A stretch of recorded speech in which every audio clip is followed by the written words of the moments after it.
बिस्मिल्लाहिर्रहमानिर्रहीम। अस्सलाम वालेकुम स्टूडेंट्स, हमारा लेक्चर नंबर 3 जो है वो स्टार्ट हो रहा है सेकंड फेज़ का। और चैप्टर जो हम कर रहे थे वो था measurement in physical quantities.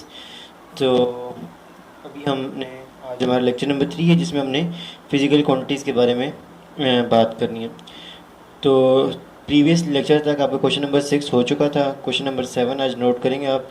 What are physical quantities, what are physical quantities. Answer आपने क्या लिखना है, ये जो आपके सामने हाईलाइट हुआ है ये सारा आपने इसका आंसर जो वो नोट डाउन करना है। फिजिकल क्वांटिटीज़ क्या होती हैं? All measurable quantities are called physical quantities. वो सब चीज़ें जिनको आप मेजर कर रहे होते हैं तो वो क्वांटिटीज़ क्या कहलाती हैं? Physical quantities. हम क्या क्या मेजर करते हैं डेली लाइफ में? लेंथ मेजर करते हैं, मैस मेजर करते हैं, टाइम मेजर करते हैं, टेम्परेचर मेजर करते हैं, स्पीड मेजर करते हैं, वॉल्यूम मेजर करते हैं, एरिया मेजर करते हैं। बहुत सारी चीज़ें हम डेली लाइफ में मेजर करते हैं। जो जो चीज़ें आप डेली लाइफ में मेजर करते हैं वो सारी की सारी क्या कहलाती हैं? फिजिकल क्वांटिटीज़ कहलाती हैं।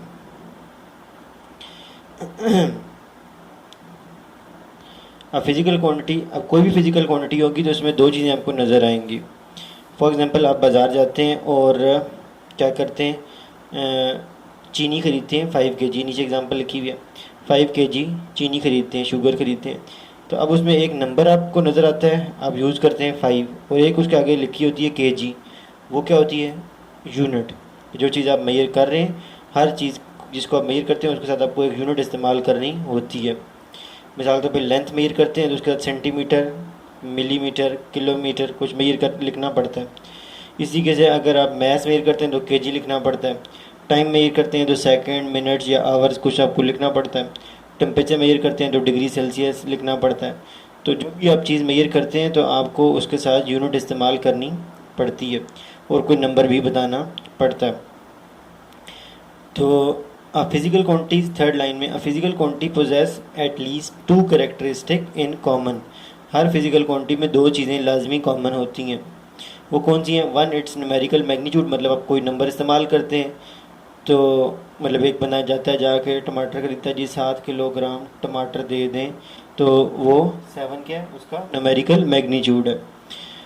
तो और आगे केजी क्या है? उसकी यूनिट। तो वो कह रहा है कि दो चीज़ें कॉमन होती हैं, वो कौन सी हैं? फोर्थ लाइन में लिखा है one it it's numerical magnitude, मतलब वो नंबर होता है, and the other is the unit, और हर फिजिकल क्वांटिटी में कोई यूनिट ज़रूर होती है। तो in which it is measure, जिस यूनिट में आप उस चीज़ को मेजर करते हैं। For example, if the length of a student is 104 centimetre, then 104 is its numerical magnitude and centimetre is the unit of measurement. कि अगर आप लेंथ मेजर करते हैं कि स्टूडेंट की, वो आती है 104 सेंटीमीटर, तो 104 उसका नंबर है, मतलब न्यूमेरिकल मैग्नीट्यूड है, और सेंटीमीटर जो है वो यूनिट है जो आप इस्तेमाल कर रहे हैं मेजर करने के लिए। शुगर की एग्जांपल आपको दे चुका हूँ। तो ये आपका क्वेश्चन नंबर 7 था। अगला क्वेश्चन है आपका, what are the types of physical quantities. Physical quantities की टाइप्स क्या होती हैं? तो दो टाइप्स होती हैं आपके पास, एक है बेस क्वांटिटीज़ और दूसरा है डिराइव क्वांटिटीज़। तो ये यहाँ पर आपके सामने लिखा है, physical quantities are divided into base and derive quantities. लेकिन आंसर आपका यहाँ पे ख़त्म नहीं होगा, आगे आपने इसी आंसर को कंटिन्यू करना है। बेस क्वांटिटीज़ और डिराइव क्वांटिटीज़ की ये जो डेफिनेशन लिखी हुई है राइट साइड के ऊपर, ये आपने मेंशन करनी है।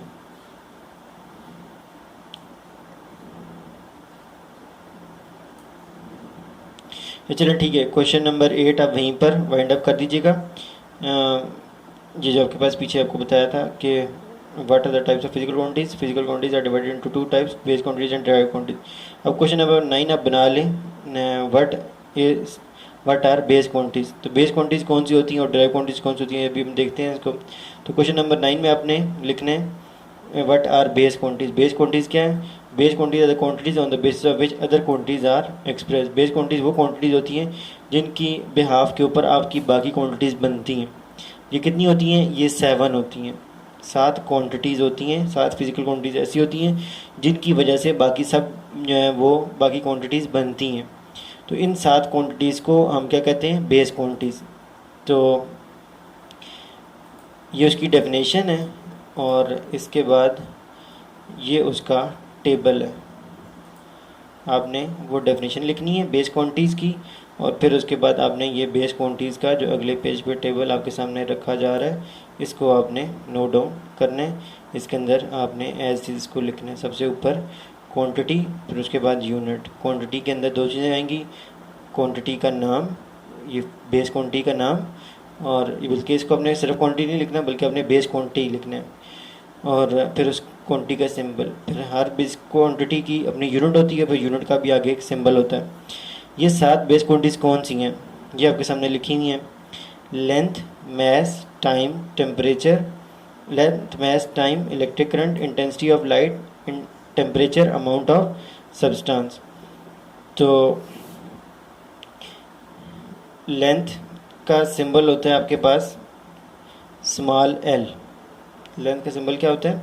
स्मॉल एल होता है। ये आई नहीं है, स्मॉल एल है।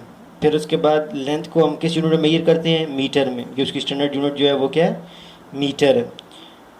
सेंटीमीटर, किलोमीटर, बहुत सारी यूनिट है, लेकिन स्टैंडर्ड कौन सी वाली है? ये जो आपके सामने लिखी हुई है मीटर। बेस यूनिट जो है वो लेंथ की मीटर है। मीटर का सिंबल अपना क्या होता है? एम। ये अपने इनको याद भी करना है और इनको लिखना भी है। इस टेबल आपको बहुत अच्छी तरीके से आना चाहिए। फिर उसके बाद अगली बेस क्वांटिटी है मैस। मैस का सिंबल होता है स्मॉल एम, और मैस की यूनिट होती है किलोग्राम। हम डेली में मेजर करते हैं, मैस किलोग्राम में करते हैं, और उसकी फिर आगे सिंबल होता है केजी। फिर उसके बाद जो है वो आपके पास टाइम है। टाइम का सिंबल होता है स्मॉल टी, और उसकी यूनिट होती है सेकंड, और वो आपके पास सेकंड का सिंबल एस होता है। बल्कि ऊपर किलोग्राम की स्पेलिंग ठीक नहीं है, सिंगल एम आता है, थिंक सो, चेक कर लीजिएगा। इलेक्ट्रिक करंट, अब ये और पहला सिंबल आपको सेम नज़र आ रहा है लेकिन सेम नहीं है, वो स्मॉल एल है और ये कैपिटल आई है। क्योंकि साइंस जो होती है ना ये बहुत बारीक चीज़ होती है, इसके अंदर आपको इन सब चीज़ों की, जो बंदा जितनी बारीकी से काम करता है उतना उस अपने नॉलेज के बारे में उसको ग्रिप ज़्यादा होती है। जो कहता है ठीक है कुछ नहीं फ़र्क पड़ता, स्मॉल एल हो, कैपिटल एल हो, स्मॉल टी हो, कैपिटल टी हो, तो लाजमत इन चीज़ों में फ़र्क पड़ता है, अभी आपके सामने चीज़ें आएंगी। तो इन बारीकियों को आपने सीखना होता है, समझना होता है, तैयार करना होता है। इलेक्ट्रिक करंट की का symbol capital I, electric current की यूनिट एम्पेयर, और उसका सिंबल कैपिटल ए। इसी के से इंटेंसिटी ऑफ लाइट है, उसका सिंबल कैपिटल एल। अब देखा ना यहाँ पर आपको क्लियर नज़र आ रहा है, लेंथ का स्मॉल एल है और इंटेंसिटी ऑफ लाइट का कैपिटल एल है, दोनों में फ़र्क है। इंटेंसिटी ऑफ लाइट की यूनिट कैंडेला है और उसको सी डी से रिप्रेजेंट करते हैं। आगे टेम्परेचर है, टेम्परेचर का सिंबल कैपिटल टी है। स्मॉल टी किसका था? टाइम का। तो जब भी अपने टेम्परेचर के लिए इस्तेमाल करना है तो कैपिटल टी इस्तेमाल करना होगा। कभी आपको लिखा हुआ मिल जाए कैपिटल टी तो आपको समझ आ जाएगी कि ये टेम्परेचर की बात कर रहा है। स्मॉल टी लिखा होगा तो आपको पता चल जाएगा ये स्मॉल टी जो है वो टाइम की बात कर रहा है। अगर आपको इन सिम्बल्स की अंडरस्टैंडिंग नहीं होगी, या जिस तरह से अगर कोई लेट से पोजिस होता है स्मॉल टी कैपिटल टी से कौन सा कितना फ़र्क पड़ता है, तो फिर जब आपको कोई लिख के देगा ना टी इज़ इक्वल टू इस तरह से कुछ, तो वो भी अगर ये ऐसे ही सोचेगा कि जी स्मॉल टी कैपिटल टी से कोई फ़र्क नहीं पड़ता, तो आपके लिए उस चीज़ को समझना पर मुश्किल होगा, आप कंफ्यूज होंगे, परेशान होंगे। तो इस वजह से जो है वो इन चीज़ों को स्पेसिफिक होकर जो है वो प्रिपेयर करना होता है, समझना होता है, क्योंकि आगे जाकर आपने चीज़ों लोगों को दूसरों को लिख के देनी होती हैं। टेम्परेचर कैपिटल टी, उसका यूनिट होती है केल्विन टेम्परेचर की, और उस केल्विन का आगे सिंबल होता है कैपिटल के। क्योंकि हम यूनिट भी पूरा पूरा नाम बार बार नहीं लिखते, तो इसलिए उसके सिंबल का फ़ायदा यही होता है कि आपको एक शॉर्टकट मिल जाता है कि आप उसको इजीली जो है एक्सप्रेस कर सकते हैं, चीज़ को लिख सकते हैं। आखिरी यूनिट है अमाउंट ऑफ, आखिरी फिजिकल क्वांटिटी है base quantity, amount of substance, जिसको स्मॉल एन से नोट करते हैं। उसकी यूनिट मोल होती है और उसका सिंबल MOL होता है। तो ये बेस क्वांटिटीज़ हैं, 7 बेस क्वांटिटीज, जिनकी वजह से बाकी सब क्वांटिटीज़ बनती हैं। तो ये उसकी डेफिनेशन और ये उसका टेबल आपने प्रिपेयर करना है। अब अगला क्वेश्चन नंबर 10 आप बनाएंगे, define derive quantities. Derive quantities कौन सी हैं? ये लिखी हुई हैं। The quantities that are express in terms of base quantities are called derive quantities. वो क्वांटिटीज़ जिनको आप जो है वो जो बेस क्वांटिटीज़ की फॉर्म के अंदर एक्सप्रेस हुई हुई होती हैं वो आपके लिए क्या होती हैं? डिराइव क्वांटिटीज़ होती हैं। मतलब वो क्वांटिटीज़ जो बेस क्वांटिटी से बनती हैं या वो क्वांटिटीज़ जो बेस क्वांटिटीज़ की फॉर्म में एक्सप्रेस हुई हुई होती हैं वो डिराइव क्वांटिटीज़ होती हैं। अब ये अपने क्वेश्चन नंबर 10 का आंसर लिखा, फिर उसके बाद आपके पास ये जो है वो उसका आगे इसका अपना टेबल आ जाएगा डिराइव क्वांटिटीज़ का। तो अब बेस क्वांटिटीज़ होती हैं वो तो 7 ही थी, डिराइव क्वांटिटीज़ जो हैं वो आपके पास यहाँ सामने कुछ दिखाई भी हैं, लेकिन ऑब्वियसली ये 7 नहीं होती हैं, ये तो बहुत सारी होती हैं। तो जो जो आप आगे पढ़ते जाते हैं तो आपको हर जो है ना फील्ड के अंदर बहुत सारी जो है इस तरह से यूनिट्स नज़र आती हैं, वो फिजिकल क्वांटिटीज़ नज़र आती हैं। तो उन 7 के अलावा जो आपके ऊपर पड़ी हैं बेस क्वांटिटीज़, इन 7 के अलावा जो भी होंगी वो आपकी क्या होंगी, डिराइव्ड। क्यों? क्योंकि बाकी जितनी भी हैं वो इन सब से इन्हीं से बनती हैं। उनकी एग्जांपल क्या है, speed, acceleration, volume, force, pressure, ऐसा बहुत सारी हैं। अब हर एक का अगेन जो है वो अपना एक, अब यहाँ पे भी वो लिखा हुआ है क्वांटिटी, लेकिन इस क्वांटिटी के साथ आपने डिराइव क्वांटिटी लिख देना है। तो अब यहाँ पर भी हर क्वांटिटी का अपना एक सिंबल है, फिर आगे उसकी यूनिट है और फिर आगे उस यूनिट का सिंबल है। तो ये आपने एज इज इनको लिखना है, उनको प्रिपेयर करना है। अगेन जो चीज़ स्मॉल है उसको स्मॉल लेटर में, जो कैपिटल है उसको कैपिटल लेटर में लिखना है, ताकि आपको अब ये कुछ इवन लेटर्स जो हैं वो ABC के भी नहीं है, ग्रीक लेटर्स हैं। अब ये डेंसिटी का सिंबल जो है ये इस तरह से P की तरह लिखा गया, लेकिन ये एग्जैक्टली P नहीं है, थोड़ा सा जो है वो ऊपर से इसमें कट लगा होता है, इसको रो पढ़ते हैं। ये P नहीं होता, इसको P की तरह से ही होता है, इसको रो पढ़ते हैं। और इसका ज़्यादा अच्छा तरीका ये होता है कि आप अगर इसको थोड़ा सा डिफ्रेंशिएट करना चाहते हैं तो आप इसको नीचे वाली साइड से थोड़ा सा टिल्ट कर दें। तो इस तरीके से ये आपके पास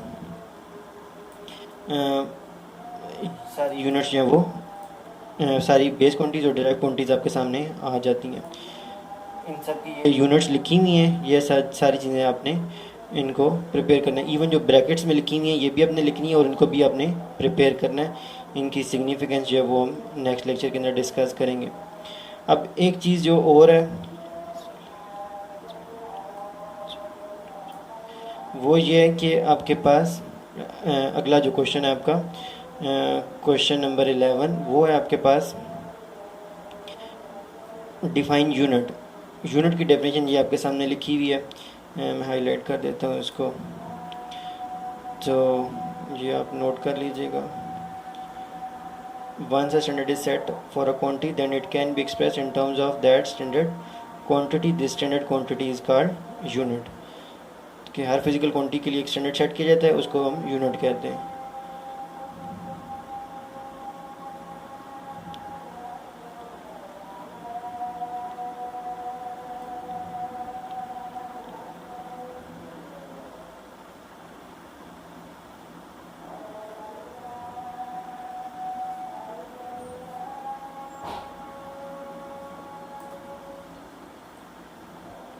अब इसके बाद एक और चीज़ है आपके पास, SI यूनिट्स क्या होती हैं। तो ये आपने उसके लिए पूरा पैराग्राफ जो है वो उसको प्रिपेयर करना पड़ेगा। आपका क्वेश्चन नंबर 12 है ये, व्हाट इज़ SI यूनिट्स या what is international system of units.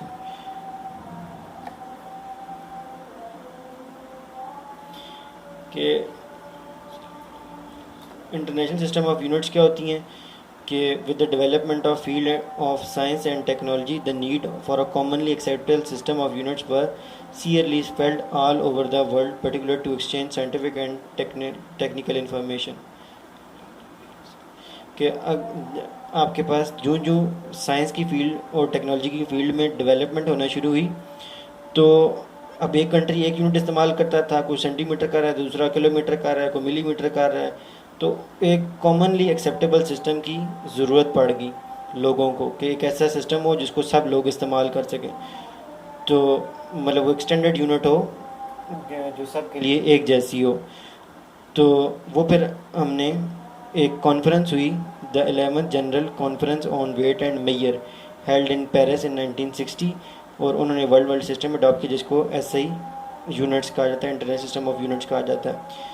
तो इसका मेन पर्पज़ ये था ताकि टेक्निकल इन्फॉर्मेशन जो है, साइंटिफिक और टेक्निकल इन्फॉर्मेशन जो है वो एक दूसरे के साथ इंटरचेंज की जा सके। जब यूनिट सेम होंगी तो दूसरे तक बात पहुंचाना आसान होगा, वरना अगर एक सेंटीमीटर को इस्तेमाल करता है दूसरा मिलीमीटर को करता है तो दोनों के लिए फिर कन्फ्यूजन बनेगी। तो वो स्टैंडर्ड यूनिट्स क्या थी जो उन्होंने सेट की थी वहाँ पर उस कॉन्फ्रेंस में, वो ये आपके सामने लिखी हैं कि उन्होंने कहा जी लेंथ की सब जो है वो कंट्रीज़ यूनिट स्टैंडर्ड क्या इस्तेमाल करेंगे, मीटर, मैस की किलोग्राम, टाइम की सेकंड, इस तरह से उन सब ने जो है वो ये यूनिट्स उस टाइम बनाई गई थी। तो ये फिर जो है वो फिर स्टैंडर्ड इंटरनेशनल सिस्टम के अंदर इनको डिक्लेयर किया गया, और ये अब आज तक हम जो है वो ऑल ओवर द वर्ल्ड जो है वो इनको हम इन यूनिट्स को इस्तेमाल करते हैं। तो इसके बाद आपके पास दो डेफिनेशन और हैं, उनको भी आप नोट कर लीजिएगा।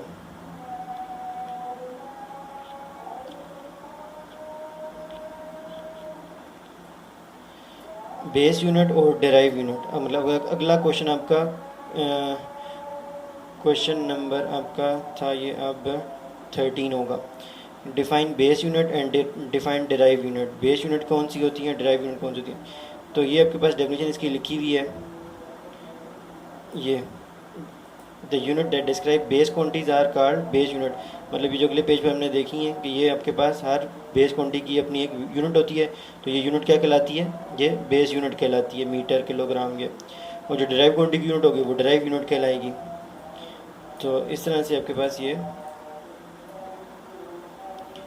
डिराइव क्वांटिटी की ये लिखी हुई है। The unit use to measure derive quantities are called derive units. इसको मैं इंक्रीज करता हूँ साइज ताकि आप इसको भी क्लियरली देख लें और इसको नोट डाउन कर लीजिएगा।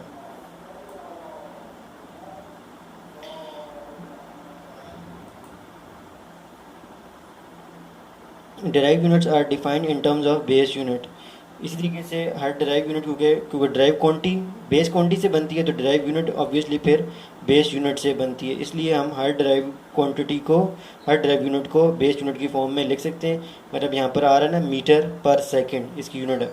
अब मीटर क्या है? वो एक बेस यूनिट है, बेस क्वांटिटी की यूनिट है लेंथ की, और सेकंड भी एक बेस क्वांटिटी मतलब टाइम की यूनिट है। तो इसी के से हर ड्राइव यूनिट जो है वो बेस यूनिट के फॉर्म में लिखी जाती है। ये वो बात यहाँ पे कह रहा है। Derived units are defined in terms of base unit are obtained by multiplying और डिवाइडिंग वन और more base unit with each other. कि ड्राइव क्वांटिटी के अंदर जब वो ड्राइव क्वांटिटी में जब बेस क्वांटिटीज इन्वॉल्व हुई होती हैं तो वो आपस में या मल्टीप्लाई हुई होती हैं या डिवाइड हुई होती हैं। इस तरह से जिस तरह से लेट सपोज एरिया की या वॉल्यूम की बात करें तो एरिया के अंदर मीटर स्क्वायर आता है, तो मतलब 2 मीटर आपस में मल्टीप्लाई हुए होते हैं। वॉल्यूम के अंदर मीटर क्यूब आता है, 3 मीटर आपस में मल्टीप्लाई होते हैं। तीनों मीटर ऑब्वियसली बेस यूनिट्स हैं। तो इस तरीके से स्पीड की एग्जांपल आपको दी है, मीटर पर सेकंड है तो उसमें मीटर और सेकंड डिवाइड हुए हुए होते हैं, तो दोनों बेस यूनिट्स हैं। तो इसी के ड्राइव यूनिट जो भी होगी वो बेस यूनिट से बनती है। तो खैर डेफिनेशन आपने यहीं तक इसकी प्रिपेयर करनी है जो आपको हाईलाइट करके दी है। बाकी आपने ये जो आपको पीछे आंसर जितने बताए हैं सब आपने क्वेश्चन नंबर 12 तक, क्वेश्चन नंबर 14 आपका था ये लास्ट, डिराइव यूनिट्स का, डिफाइंड डिराइव यूनिट्स। तो ये आपने यहाँ तक नोट कर लेना है, हाईलाइट यहाँ तक किया है। तो आपका क्वेश्चन नंबर 14 हो गया। यहाँ तक आप इसको प्रिपेयर करें सारी चीज़ को। अब इसके बाद नेक्स्ट लेक्चर के अंदर हम इसको आगे का काम करेंगे। बल्कि ये आप 14 के बाद ना क्वेश्चन नंबर 15, 16 और 17 और उनके साथ आप ब्रैकेट में नीचे क्विक क्विज भी लिखेंगे। तो ये आपने खुद से इनको कर लेना है।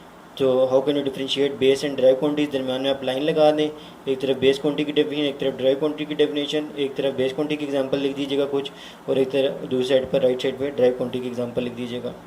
फिर ये कुछ लिखा हुआ है कि इनमें आपने आइडेंटिफाई करना है इनमें से बेस कौन सी है, ड्राइव कौन सी है। तो डिस्टेंस इनमें से बेस है क्योंकि वो लेंथ को रिप्रेजेंट कर रहा है। फोर्स, एरिया, स्पीड, ये सारी की सारी इनमें से कोई भी बेस नहीं है। वो ड्राइव में पढ़ते हैं आप इन सब चीज़ों को। मतलब जो उन 7 में हैं वो आपके पास बेस हैं, उन 7 में जो नहीं है वो आपकी डिराइव्ड है।